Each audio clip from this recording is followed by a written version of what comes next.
about to see is true. The names have been changed to protect the innocent.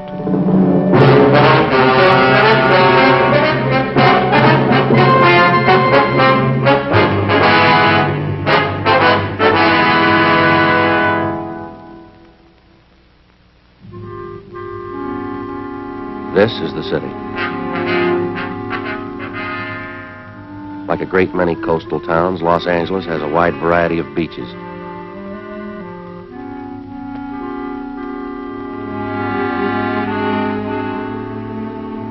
This is Long Beach, California. Like you, when I get a day off, I go here too. I'm a cop. It was Wednesday, March 18th. We were working the day watch out of Robbery Division. My partner's Frank Smith. The boss is Captain Harry Didion. My name's Friday. We'd gotten a report that a hold-up man we'd been after for months had been located. The report said he was armed. We knew he was dangerous. We had to get him.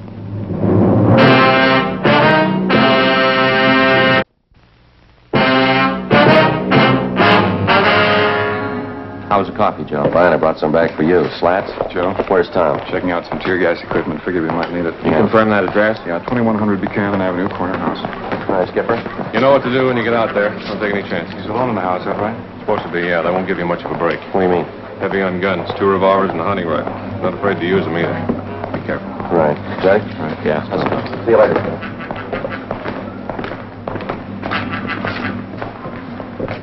Well, it's a long haul, huh? Hope this washes it up. Hunting rifle and 2 revolvers. What do you think, Joe? 18 robberies in 3 months. You know the guy as well as I do. Yeah. What's your guess? His name was Hoffman, George R. In our files, his criminal record dated back to high school days. Petty theft, grand theft auto, burglary, armed robbery. His record included 2 terms at Preston School of Industry and 1 at San Quentin. Hoffman's latest campaign was a 3-month run of armed robberies. We tried everything we knew to stop him, but it wasn't enough. We'd failed to get a line on him until one of Captain Didion's informants came up with a tip that Hoffman had been hiding out for the past month in a small bungalow on the corner of Buchanan Avenue and Selma Street. According to the information, the suspect had a good supply of food, ammunition, and 3 guns. 10:15 p.m. Together with Sergeants Tom Gaffney and Slats Henry, Frank and I parked our car down the street and started toward the house. As we approached the house, we could see a light burning in one of the front rooms.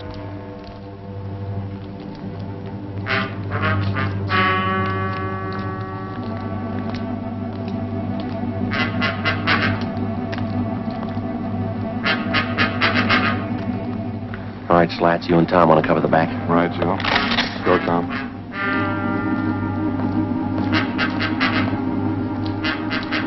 All set, Joe? Yeah, let's go. Joe. Front window. Yeah. Come on.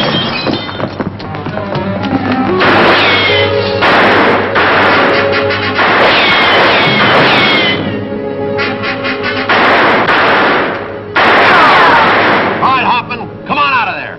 Give it up. What do you think, Joe? I don't know. We got to get him out of there. Hoffman! What do you want, Tom? I'm telling you, throw those guns out and you follow them. I ain't coming out. You try coming in, I'll blow your head off. I ain't coming out. All right, lob one in there.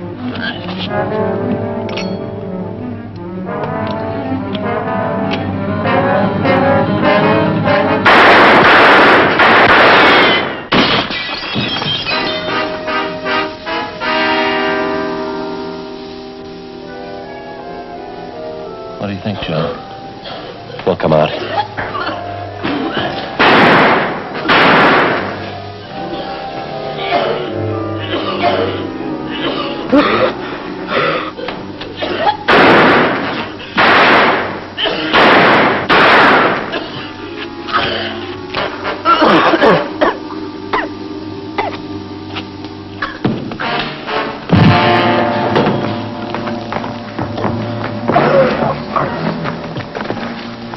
All right, come on, Hopper. On your feet. Come on, get up.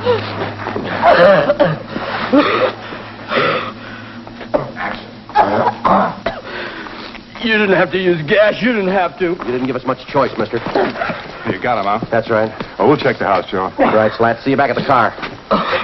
Who told you? Who gave you the tip? What's the difference? Sure made it easy enough for you. Might as well open the door and let you in. Yeah, that's right. Come on, let's go. Lousy deal. I'll find out who did it. Takes me 10 years, I'll find out. I wouldn't make book on that, mister. What do you mean? You might be a little busy for the next 10 years.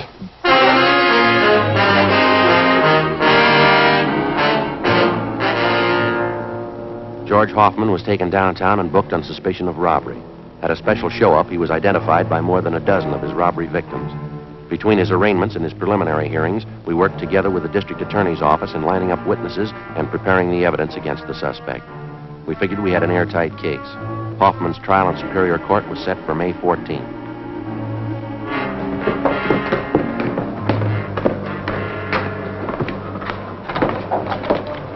Hi, Joe. Oh, hi, Slats. What's doing? Still arraigning Hoffman? Yeah. What happened to your eye? How about that? I'll never live it down. Let me see. First real black eye I ever had. Had bruises, you know. They hurt, believe me. Well, how'd it happen? Every week, Gaffney and I go up to the neighborhood boys' club after work to help coach the kids at sports, you know. Yeah, I know. Last week we had boxing lessons. I was coaching this one youngster. Turned out to be a lot quicker than I thought. He really connected. Well, I guess everybody's heard the story by now, huh? Just about. Gaffney took care of that. Captain called me in this morning asking me if I wanted to file assault charges against the kid. Big joke. Never fails. You still coaching up there? Not this week. Kids are supposed to get lessons in wrestling. I'm not taking any chances. Yeah? They've been watching television for months. See you later, huh? Right, Slats. Put your coat on, Joe. Why, what's doing? George Hoffman. Yeah? Just broke jail. The morning of his escape, Hoffman was scheduled to appear in Superior Court for trial. According to routine, he was taken from his county jail cell on the 12th floor of the Hall of Justice and escorted to the jail shower room on the 14th floor. There, he was to take a bath and change to his civilian clothes for his appearance in court. While he was in the shower room, he turned on the hot water faucets, filling the room with steam to hide his actions from the guard. He succeeded in forcing his way through a door, up the stairs, and got to the roof of the building. Realizing that he couldn't escape down through the building, he dropped over the edge of the roof, down 18 feet, landing on top of a ventilator shaft. From there, using the metal flanges on the shaft, he climbed 7 stories down the outside of the building. At the 8th floor, he kicked open a window and got inside an office of the building. He slugged a bailiff who tried to stop him, and then he ran down the remaining flights of stairs into the street and disappeared into the crowd. 20 minutes later, he robbed a dentist's office at 3rd and Los Angeles Streets and got away. Police and sheriff's deputies covered the city for him. Frank and I were among them. 11:55 p.m. We checked back into the office. Hi, Skipper. How about Hoffman? Anything new? Nothing. Not a trace of him. He must have a good friend someplace in town. Everything's covered. His friends, relatives, his hideout, everyone he knows, every place he's ever been. We plugged every loophole we can think of. The depots, terminals, the airports. Still no trace of him. I don't know. Sure is a strange one. No stranger than climbing down the side of a building. Did you check that story out, Captain? It's the truth. Apparently Hoffman planned the thing out pretty carefully. Well, how do you mean? The sheriff's men talked to some of the prisoners in the jail. They said Hoffman was practicing for it since the day we put him in there. He'd work out 5 to 6 hours every night, building up his hands and fingers. Well, how'd he do that? He used the upper bunk in his cell. He'd hang from the edge of it with the tips of his fingers. He'd do it for hours, pulling his body up and down. He made little grooves in the wall, dug his fingertips into them. Prisoners say he got so he could hold himself up like that 10 minutes at a stretch. That's pretty amazing. Robbery, did he? Yeah, little John. I sent him out about 10 minutes ago to relieve you. Should be there any minute. Right. What about our schedule, Skipper? As far as I know, we'll go all night on this. Sheriff's office is the same. Uh-huh. You two were relieved at 11:30. Better check back in here at 5:30 a.m., okay? Right. Hot shot. I'll get it.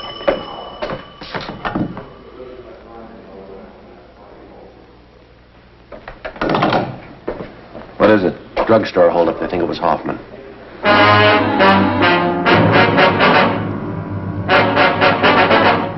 The scene of the holdup was the Rex Lake Pharmacy on the corner of Pico Boulevard and Pine Lake Street. The victim, a Mr. Clarence Geringer, told us that the holdup man had entered through a rear door, slugged him, and escaped on foot with his overcoat and about $150 in cash. We showed him a number of mug shots. He identified George Hoffman as the bandit.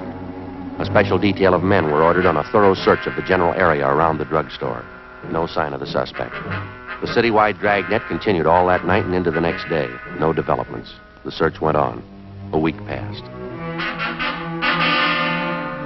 At 10 p.m. on the day Hoffman was scheduled to be tried in Superior Court, he beat up and robbed a 40-year-old liquor salesman in the Highland Park area. Again, he made good his escape.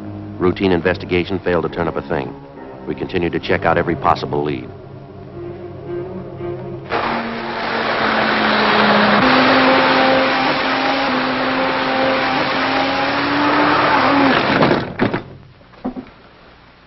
Look at that. That's a bad one. Yes, sir, it sure is. That pretty little mess is going to cost me 15 brownies. Brownies? Brownies, railroad demerits. Oh. Gee, now I won't be able to go to the convention in Cleveland. They won't let me in. Oh, that's too bad. That's all right. I ain't got the money to go anyhow. Yes, sir. Now, this fellow you say you saw last night, Townsend, are you sure it was Hoffman? You betcha. I saw his picture in the paper when he climbed down and escaped. I don't say I'm positive it was him, but I'm dandy on faces. Maybe the whole system was out of kilter. Oh, there's a good reason for it, of course. The whole railroad just needs a complete overhauling. Way overdue. Wonder if you'd mind checking through these pictures, Mr. Townsend. Well, not at all.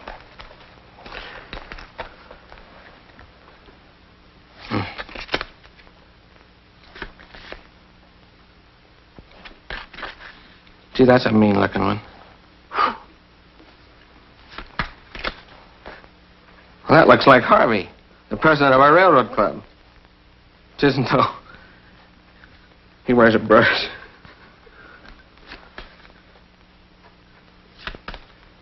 That's the one. That's him. Am I right? Yes, sir, that's Hoffman. Do you happen to know where he's staying? Yes, an auto court on Royal Oaks Avenue. He's been there for a month. Say, Sergeant, if you find out it really is this Hoffman, don't tell Mrs. Cox at the auto court. It'd just break her heart. That's so? She's sort of an amateur detective.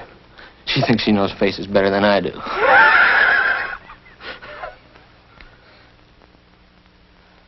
Say, you sure that isn't Harvey?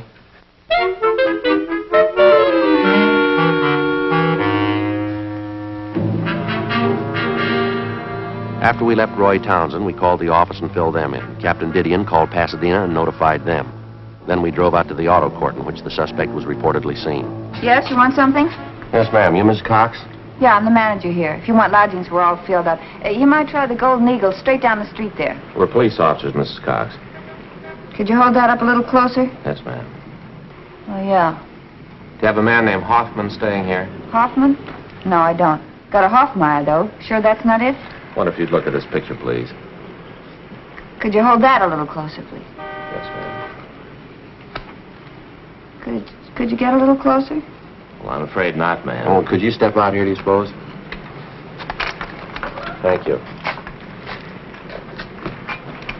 Do you recognize him? Yeah, but his name's not Hoffman. It's King. Number 23. He's not in, though. Left about an hour ago. That's so? Yeah. I guess he won't be back for another hour.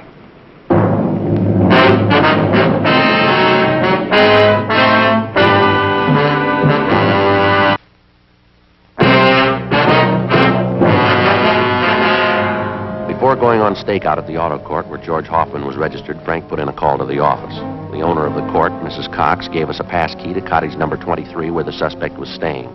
We advised her to say nothing to Hoffman when he returned. We went to cottage 23 and we waited. An hour passed. Hoffman failed to show. Another hour went by. Still no sign of him.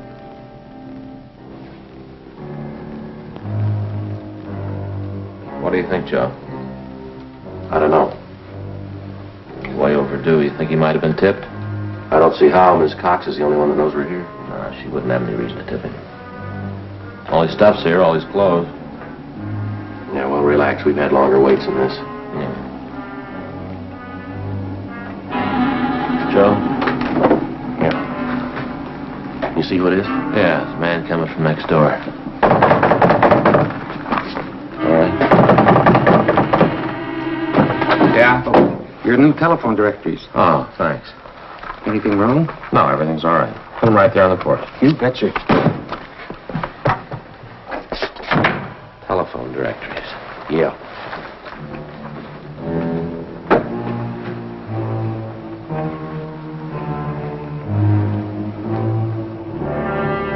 We checked with the office. No word. At 5:30, we were still waiting. You know, I was just thinking, Joe. Yeah?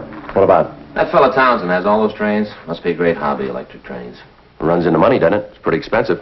I was going to talk to Fay about it. It's real educational. My little boy would get a big kick out of having his own train. Well, don't you think he's a little young? He's only 3 years old, isn't he? Yeah, but I could put it together for him, show him how to run it. Yeah, sure.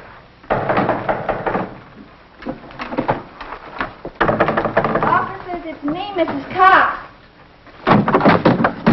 Oh, my. Oh, I'm sorry, Miss Cox. Yeah, well, I'm sorry to bother you, but your office just called. They wanted me to give you this. All right.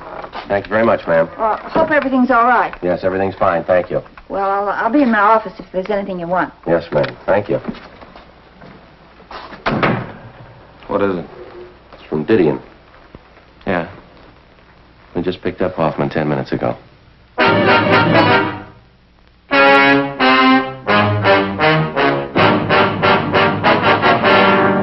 The suspect, George Hoffman, was taken back to Los Angeles and lodged in the county jail. This time, there was no escape. At his Superior Court trial on August 16th, he was convicted on several counts of armed robbery and sentenced to the state penitentiary. From August to January of the following year, the months went fast. We washed up a string of liquor holdups just before Christmas. We got 2 days off. In January, Frank was off work for a week with a bad dose of the flu. Another 5 months went by. Toward the end of June, we got word that George Hoffman was no longer at the state penitentiary. After serving 11 months, the former holdup man had been paroled into the Army with a provision that he serve overseas. Another 3 weeks passed. July 12th, Tuesday. Frank and I had lunch at Eddie's Cafe, and we checked back in at the office. Good meal, huh? Want a soda, man? What for? Well, I don't know about you, but that Eddie can change his menu. Fried beans, some pastrami sandwiches, that's all we ever get. Well, from the way you dug into him, I kind of got the idea you liked him. Well, I like them, sure, but eat too much. Look at me. 3 sandwiches and 2 plates of beans. No wonder I can't eat dinner. All right, Joe. Slats? I didn't know you two were back from lunch. Okay if I grab a sandwich? Yeah, sure. Go ahead. We'll cover. Oh, there's someone waiting to see you in the next room. Oh, who is it? I'll get him. You want to come in here? Yeah, thanks. See you later, Joe. Right, Slats. Hi, Friday. Yeah? What's doing? Remember me, George Hoffman? Oh, yeah, Hoffman, in the Army uniform. I didn't recognize you. Yeah, I thought it might fool you.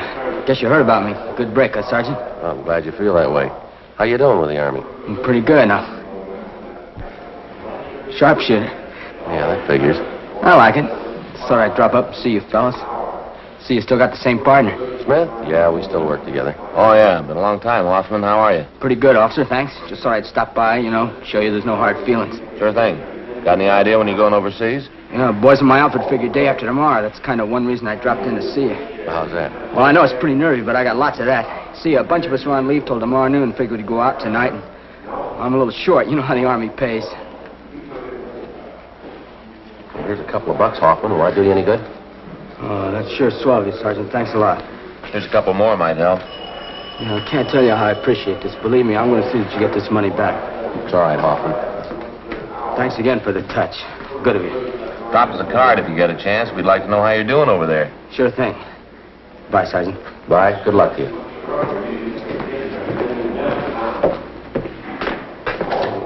Thanks again for the money. Don't mention it.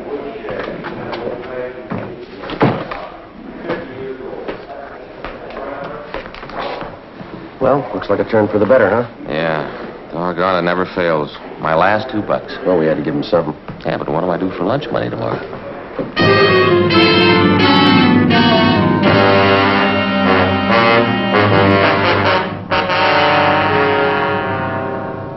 $2 p.m.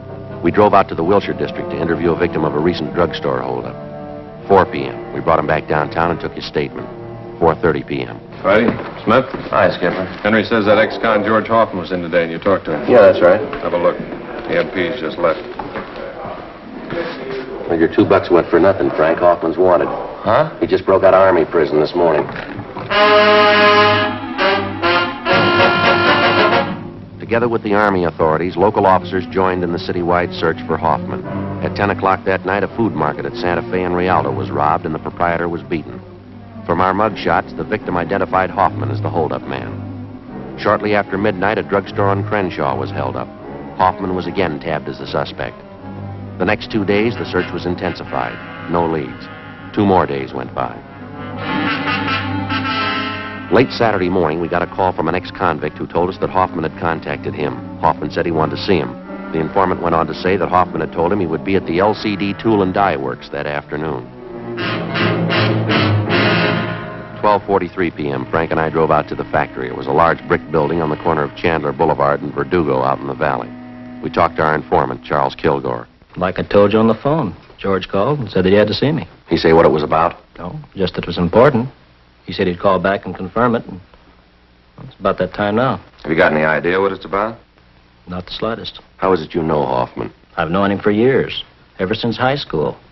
He's a nice enough guy, but a little impressed with himself, maybe. Well, if he's in trouble, why would he call you? I don't know. We got along pretty good in school. Maybe he figures I can help him out of whatever beef he's in. What time did he say he'd be here? He said he'd call me back and let me know. Just said that he wanted to see me, that's all. I said I didn't want to see him. I didn't want to get mixed up in anything. I know he's had some trouble with the law. Yeah? He said I was in it whether I like it or not, and he wanted to know if I was going to be alone here this afternoon. I said yes. Yeah. I got to thinking about it, decided to call you. Excuse me. LCD Tool and Die Company, Kilgore speaking. Yes? Yeah, George. Uh-huh. Sure, how soon? Okay. It's 107, right on the main floor. Come in the first street entrance, right down the hall. Okay, I'll see you then. Hoffman. Yeah? You'll be here in 20 minutes. We asked Kilgore to check with the building maintenance staff and have the halls kept clear of people for the next 45 minutes. 1:24 p.m. We talked to Sergeants Gaffney and Henry. They left to cover the rear of the building. Cars in the area had been alerted, and a description of Hoffman had been broadcast to all units. In the event they saw Hoffman, they were to keep him under surveillance, but not to attempt to apprehend him. We waited. 1:30 p.m.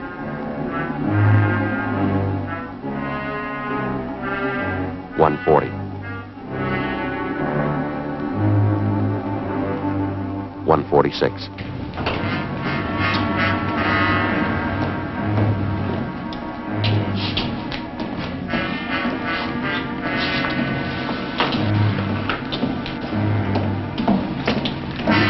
All right, hold it up, Hoffman.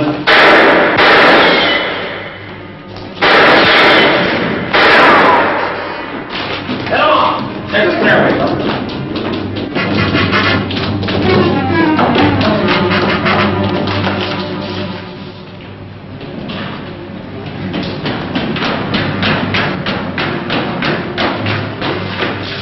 I'll head him off this way, Joe. All right, Slats, careful.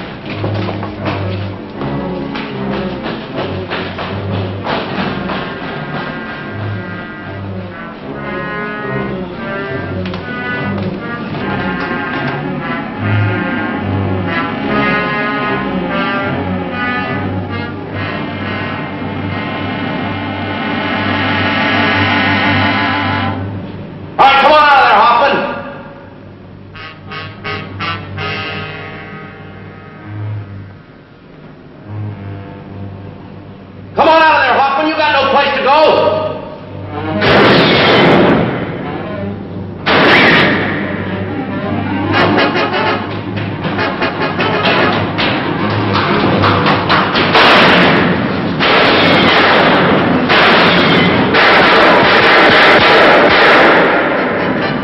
Don't get him on him, kid. Throw that gun out here.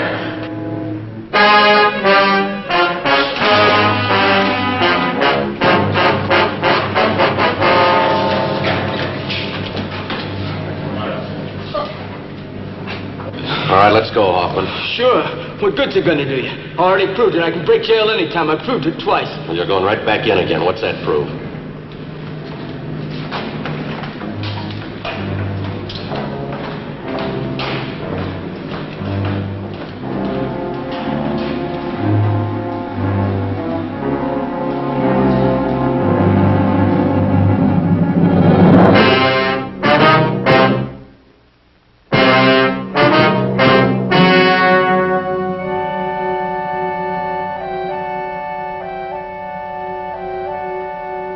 On October 8th, trial was held in Department 89, Superior Court of the State of California, in and for the County of Los Angeles.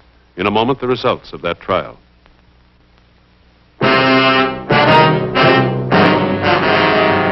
The suspect was tried and convicted of first-degree robbery, 3 counts. each sentence to run concurrently.